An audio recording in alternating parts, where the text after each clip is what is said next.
we have a 9/11 happening pretty much every 2 weeks.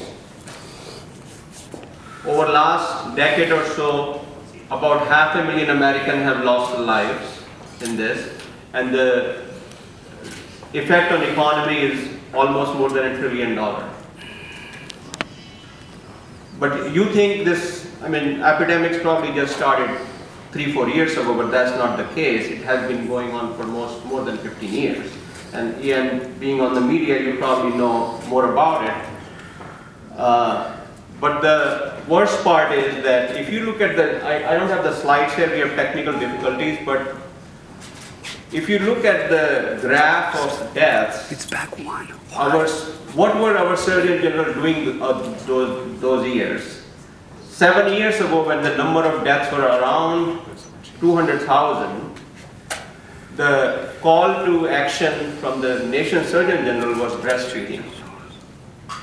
In 2006, when number of deaths rose to almost 300,000, the call to action was walking for fitness.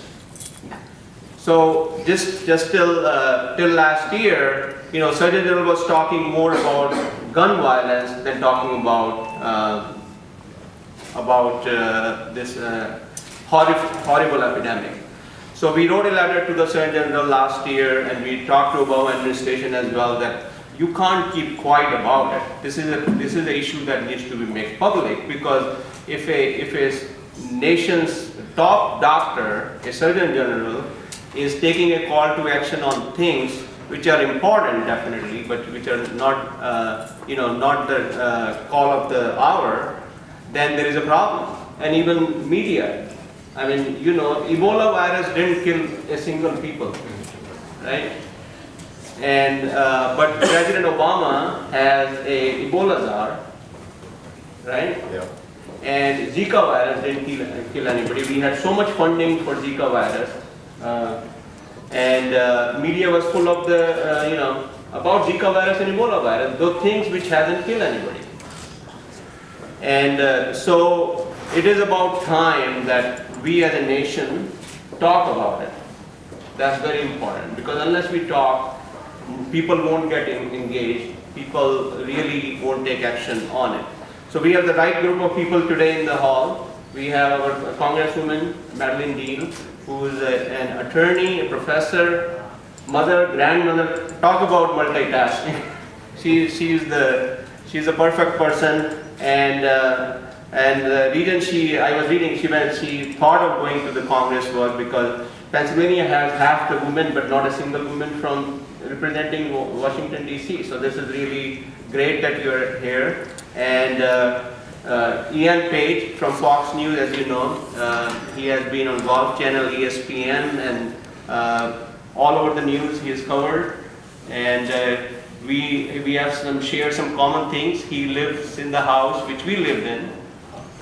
He has triplets like we have triplets. What's in that? And he, his kids went to school where our kids went to school.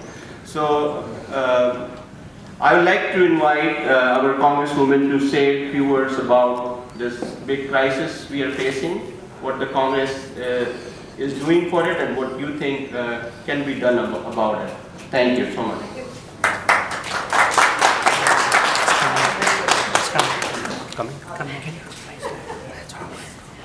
Well, thank you, Dr. Gupta. Thank you, Dr. Farouk, and I'm honored to be in this panel of esteemed folks. And just to be clear, I am Congresswoman-elect. I'm between gigs. Thank you. I was a state representative for the last 6.5 years to finish my term on November the 30th, and I will be sworn in January the 3rd, and I am honored for this chance to serve Montgomery County and Berks County, the place where I grew up, and so I'm delighted to take my public service to that next level. And I'm glad you invited me. I think you know this is one of the issues I care deeply about. So I thank you for the chance to be a part of this conversation. And actually, what I want to convey to you is that I want to be in conversation with you as I head to Washington, as we consider and debate policies and funding and how do we tackle this crisis. Please know that I want to be informed by you. I think it is such a crisis that you describe very aptly, and the government has an important role to play. You're absolutely right. How is it that nearly 200 people a day die in this country? Last year, the report was 72,000 people died of overdose.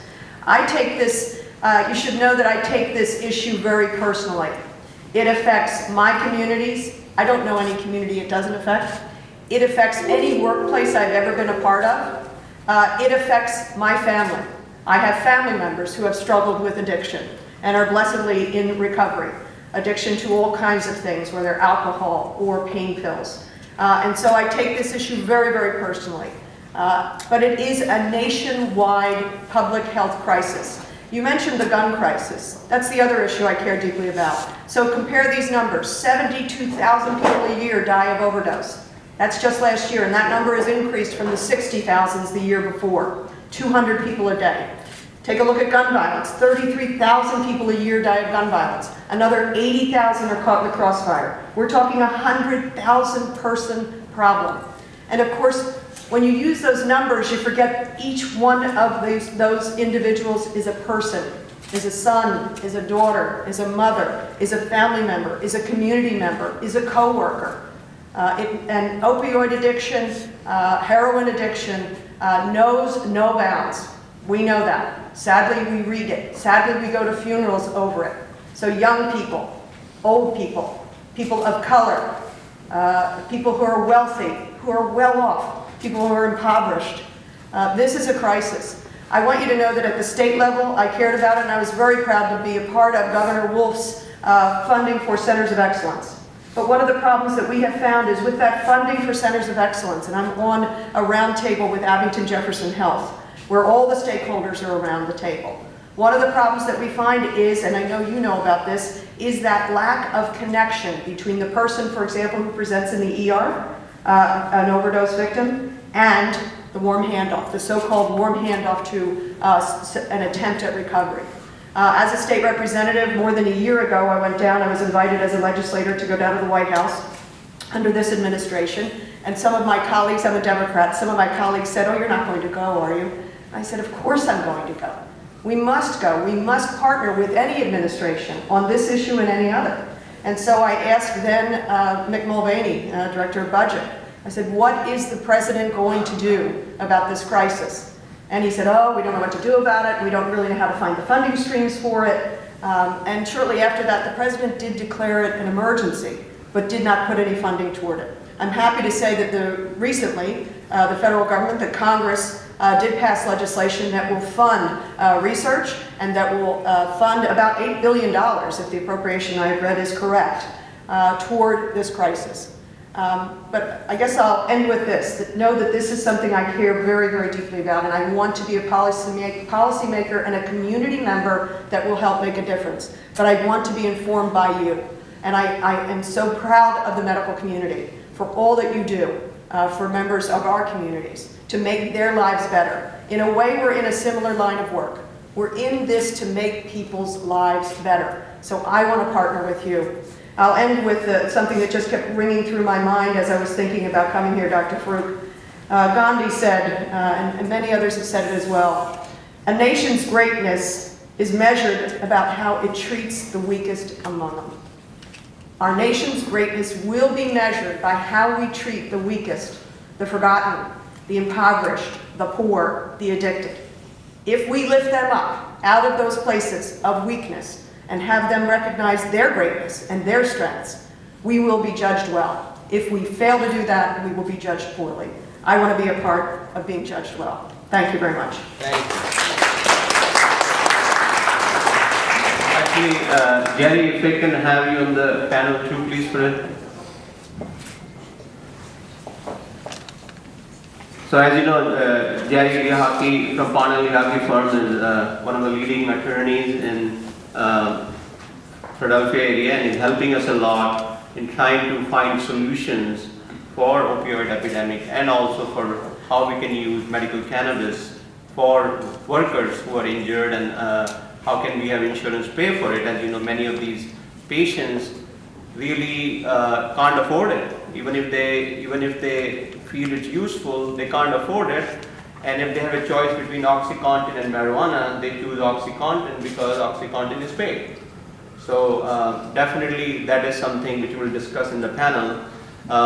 So I'm going to, now the slides are up. I want to show for the panel, before we start the discussion, I want to show what we have done and what is happening in this situation. Next.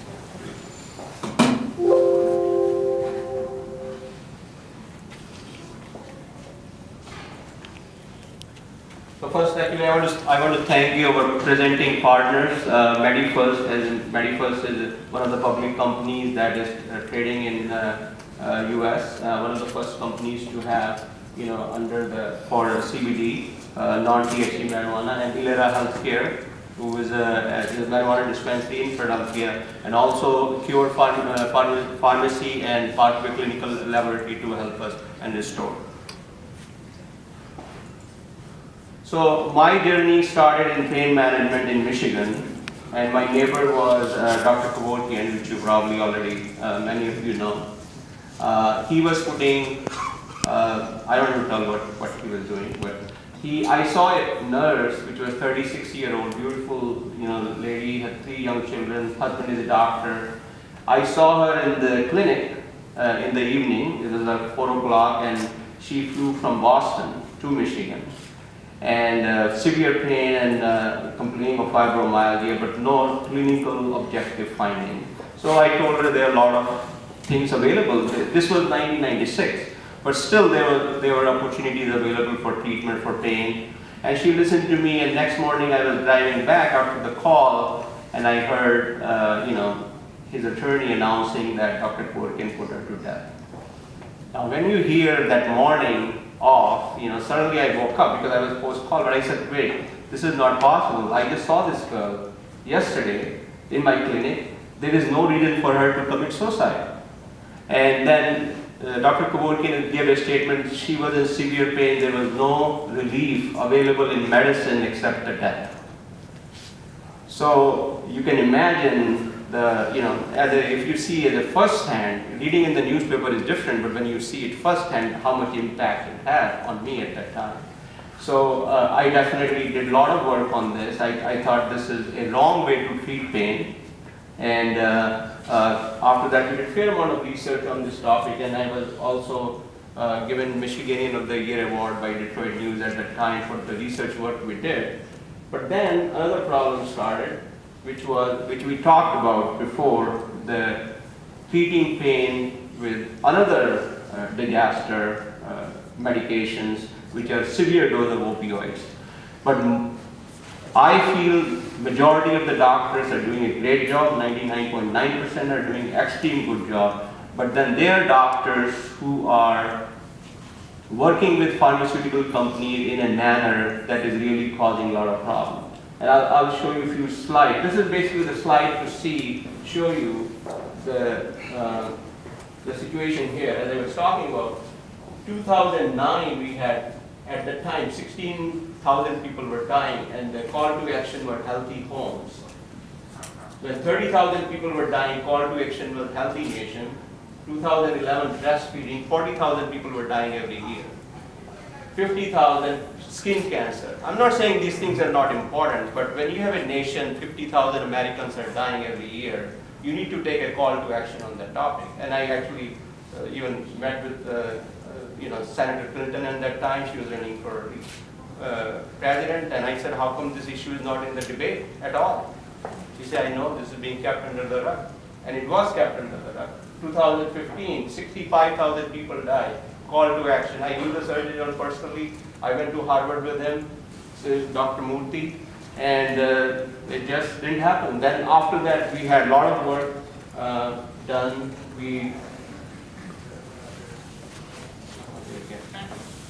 Actually, you can help me with this slide.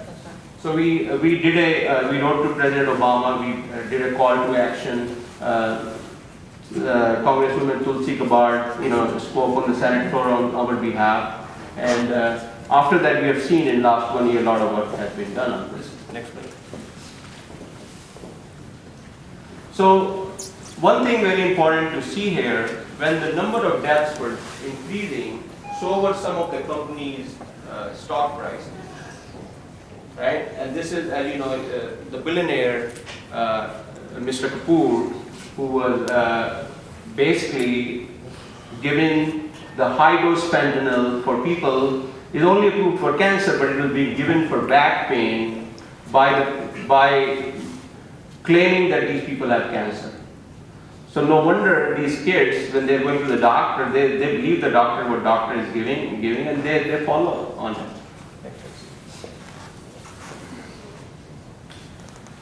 So, I mean, the facts are in America, 75% of addiction starts with a prescription. So we have to be careful how these medications are dispensed. And I said most of the doctors are doing an extremely good job, but some are not. And Rick is here, he'll talk about, you know, how much deficiency we have in our taboo system. How do we check these doctors? There is no way. I mean, Rick here is an attorney. He had 4 friends.